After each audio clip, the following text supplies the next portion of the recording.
श्री गुरु तेग बहादुर साहिब के 350वें शहीदी दिवस को समर्पित पंजाब सरकार की श्रद्धा और सत्कार से भरपूर पहल। पंजाब के 23 जिलों में गुरु साहिब के जीवन और बलिदान को दर्शाते light and sound show. Srinagar, Gurdaspur, Faridkot और तख्त श्री दमदमा साहिब, तलवंडी साबो से अनंतपुर साहिब तक 4 महान नगर कीर्तन तथा 23, 24 और 25 नवम्बर को अनंतपुर साहिब में होने वाले भव्य समागमों में मुख्यमंत्री सरदार भगवंत सिंह जी मान की ओर से सभी को नतमस्तक होने का हार्दिक अनुरोध। आइए अपनी अटूट श्रद्धा और सत्कार के साथ इन समागमों का हिस्सा बने। कर्नाटक में बहुत ज्यादा अंतर्विरोध है। कर्नाटक की आपको बता दें कि ब्रेकफास्ट पर सियासी फाइट सुलझाने की कोशिश होने वाली है। थोड़ी देर में सिद्धारमैया और डीके शिवकुमार की मुलाकात होने वाली है। ब्रेकफास्ट पर, नाश्ते पर, सीएम आवास में नाश्ते पर मिलेंगे दोनों नेता। हाईकमान के आदेश पर दोनों की बैठक होगी।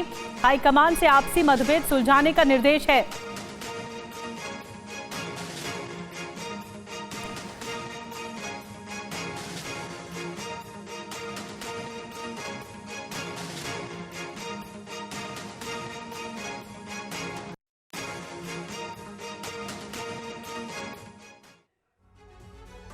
और आपको बता दें, कर्नाटक में मुख्यमंत्री पद को लेकर सीएम सिद्धारमैया और डिप्टी सीएम डीके शिवकुमार के बीच खींचतान जारी है। ऐसे में दोनों दिग्गज नेता ब्रेकफास्ट मीटिंग में एक दूसरे के सामने मौजूद होंगे। लेकिन सवाल यह भी है कि क्या ये मुलाकात सिर्फ दिखावे की होगी या कर्नाटक कांग्रेस के भीतर चल रही खींचतान को खत्म किया जा सकेगा।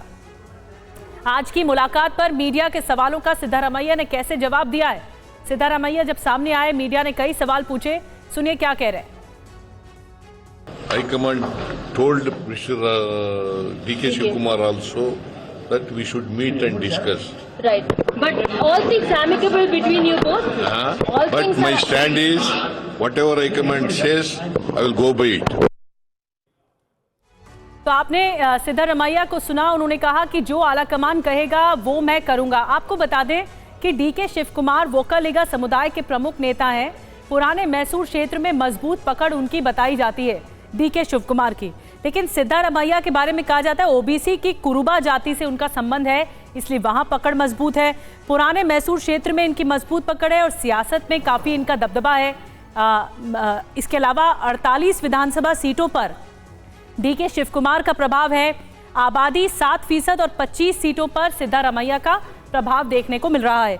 आपको बता दें, कर्नाटक कांग्रेस के जो संकट मोचक हैं वो डीके शिवकुमार हैं। पिछले चुनावों में बहुत अहम भूमिका निभाई और राज्य में ज्यादा लोकप्रिय होने का दावा सिद्धारमैया का है। डीके शिवकुमार से ज्यादा लोकप्रिय सिद्धारमैया है, इसीलिए भी उनका दावा और ज्यादा या पलड़ा और ज्यादा भारी नजर आता है। आपको ये भी बता दें कि कर्नाटक कांग्रेस में ये जो खींचतान है ये शुरुआत से ही देखने को मिल रही है। अब देखना होगा कि आलाकमान कैसे सुलझाता है। और वहीं डिप्टी सीएम डीके शिवकुमार ने साफ कहा कि दिल्ली आलाकमान से जो निर्देश मिलेगा उस पर अमल किया जाएगा। Go to Delhi because see, Delhi is our temple. Delhi is our temple. We have to go there. All of us are without Delhi, nothing can go. Congress party is a party with a big history, and always Delhi will guide us. We may rule here, so we will go to Delhi whenever they call me and the party leaders, including my chief minister. We will go there. I don't want anything. I don't want anything. I'm not hurrying anything. My party will take at the right time. और सूत्रों का दावा यह कि 2.5 साल पहले यह formula तय हुआ था कि सिद्धारमैया और शिवकुमार 2.5 साल के लिए सीएम रहेंगे। सिद्धारमैया के 2.5 साल पूरे हो गए तो डीके शिवकुमार को अब ये लगा तो वो अब वही बॉस बनेंगे। लेकिन दावा है न तो सिद्धारमैया हटने को तैयार है, न ही शिवकुमार झुकने को राजी हैं। अब ऐसी स्थिति में देखिए बड़ी बात क्या है, झगड़ा कैसे सुलझेगा। सिद्धारमैया के पोते को विधायक बनाकर मंत्री बनाया जाए, शायद डीके शिवकुमार इससे मान जाए। फिर सिद्धारमैया 3 से 4 साल बाद डीके शिवकुमार को सीएम पद सौंप दें, ये भी सूत्रों के हवाले से खबर मिल रही है। इसके अलावा और क्या हो सकता है, डीके शिवकुमार 2028 का चुनाव जीते, 5 वर्ष तक सीएम बने रहे।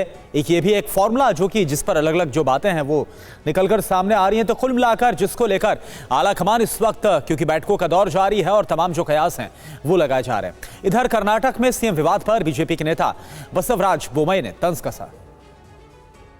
CM and Deputy CM both are in a very egoistic attitude. They are not ready to budge an inch.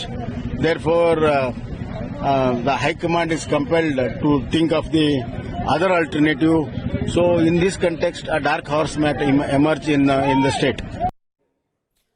और वहीं सीएम सिद्धरमैया के बेटे यतीन्द्र सिद्धरमैया ने कहा है कि उनके पिता के लिए 5 वर्ष के कार्यकाल के बीच में ही इस्तीफा देने का कोई भी कारण नहीं है। सिद्धरमैया अच्छा काम कर रहे हैं, उन पर कोई आरोप नहीं है। उन्हें पार्टी के विधायकों का पूरा समर्थन भी मिला हुआ है, ये उनके बेटे की तरफ से कहा गया। और डीके शिव कुमार के भाई डीके सुरेश ने क्या कुछ कहा है, बात कैसे रखी है, आगे आपको सुनवाते हैं। Don't comment on any of political issues.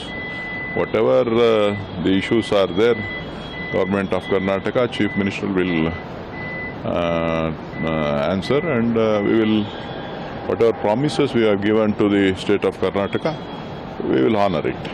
BJP wanted in news, that's why they are doing all these things. So everything is. और देखिए, बेंगलुरु से इस वक्त वजीउल्लाह हमारे संवाददाता जुड़े हुए हैं। वजीउल्लाह, हो क्या रहा है? क्योंकि 2 दिन पहले हमने देखा था जब राहुल गांधी ने यह बोला था डीके शिव कुमार को कि आप इंतजार करिए, मेरा फोन कॉल आएगा, और अभी दोनों तरफ खींचतान हो रही है। क्या कुछ मामला सेटल होता नजर आ रहा है या फिर और बिगड़ रहा है? मामला सेटल होगा या नहीं होगा उसके बारे में वो आज ही पता चलेगा, क्योंकि जो ब्रेकफास्ट मीटिंग होने वाली है इन दोनों के बीच में, ये बहुत ही महत्वपूर्ण मीटिंग है। हाँ। क्योंकि हाईकमान ने पूरा बाहर इन दोनों के ऊपर डाल दिया कि पहले तुम दोनों बात करो, अच्छा। सॉल्व करो अपने बीच के इश्यूज, फिर हाईकमांड इस पे घुसेगा। तो आज पता चलेगा कि वेदर सिद्धरामैया अपने पद से हटेंगे कि नहीं, क्योंकि उन्होंने स्पष्ट कह दिया है कि मैं हाईकमांड की बात मानूंगा, मेरा स्टैंड वही है, क्लियर है, और वो हटने से तैयार नहीं है। डीसीएम ने भी सेम चीज कहा है कि मैं भी हाईकमांड की बात करूंगा। तो आज भी लगता है कि ब्रेकफास्ट मीटिंग के बाद, इडली वड़ा खाने के बाद, दोनों भी एक डिसीजन पे नहीं आएंगे। तो और ये मामला ऐसे ही चलता रहेगा, क्योंकि हाईकमांड ने डिसाइड करेगा, क्योंकि डीसीएम का यही कहना है कि तुमको जो हमने हमारे को जो प्रॉमिस दिया गया था 2.5 years का, उसे आपको पूरा करना है। सिद्धरामैया ने यही कहा है कि मैं अपना डिसीजन तभी लूंगा जब हाईकमांड कहेगा कि आप कुर्सी छोड़नी पड़ेगी। लेकिन इसमें अगर आप पॉलिटिक्स देखेंगे, ठीक है, तो यानी कुल मिलाकर बड़ा पेच वजीउल्लाह यहां पर फंसता हुआ नजर आ रहा है।